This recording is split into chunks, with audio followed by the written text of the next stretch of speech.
Hello' guys, কিহে খবৰ? এখেতক অফিচত থবা আহিছোঁ ৰ'ব গাইজ। হাত ভৰি ভাঙিলৈ আহিব, তাৰপিছত গাড়ী চলবা নৰে। ইতা মানে গাইজ মই তাইক থবা যাব লগা আছিল। মানে মই গাইজ এনে নেগলো হয়, কিন্তু মোক 200 টকাৰ লোভ দেখাইছি। উপায় নাই গাইজ, ময়ো বমি গেলোঁ। তাৰপিছত গাইজ ঘৰত আহি দেখা পালোঁ 3 পিচ মাছ। মই বোলো মাছ কেইপিচ বৰবাদ কৰিব লাগিল। এইফালে বাইদেউ কৈছি মই বোলে বইল বনাব লাগে। কবা হালি পুৰা পাৰি গাইজ, কিন্তু মোক একখান কামতো হেল্প কৰি নেদে। এতিয়া যিহেতু বনাম বুলি ভাবছোৱে গাইজ, আলু আৰু পেষ্টখিনি কাটি লৈ বিলাহী, ৰহুন আৰু জ্বালা কেইটামান অলপমান পুৰি লৈ সেইখিনি থেতলি ল'লোঁ। তাৰপিছত কেৰাহী এটাত মাছ 3 পিচ দি মাছ 3 পিচ অলপমান ভাজা যোৱাৰ পিছত তাৰে ওপৰত খুন্দি থোৱা বিলাহীখিনি দি অলপমান লাৰি সেইখিনি অলপ টাইম ঢাকি থলোঁ।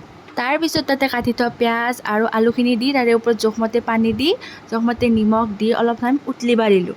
উতাল অহাৰ পিছত তাৰে ওপৰত জালুকৰ গুড়া আৰু আঞ্জাখন অলপমান গোটা হ'বৰ কাৰণে অলপমান চাউলৰ গুড়া দিছোঁ।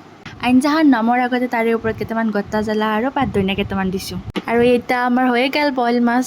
আজি আৰু গাইজ বেলেগ একো নাই ভাতৰ লগত, অকল বইল ফিছে আছিল আৰু লগতে কেইটুকুৰামান পিঁয়াজ কাটি লৈছোঁ। আঞ্জাখন মানে গাইজ দুটাৰ কাৰণে বনাইছোঁ, বাইদেউ আৰু মোৰ। কাৰণ গাইজ ফাৰ্ষ্ট টাইম বনাইছোঁ না, ৰিস্ক ল'বা নোৱাৰোঁ, নহ'লে গোটেই মায়ে গালি ধৰিব। এতিয়া ভাত খাওঁ দিয়ক গাইজ। আৰু আঞ্জাখন কওঁ গাইজ বহুত সোৱাদ হৈছে। মইতো কৈছোঁৱে, লগতে বাইদেউও কৈছে মানে গাইজ। Bye bye.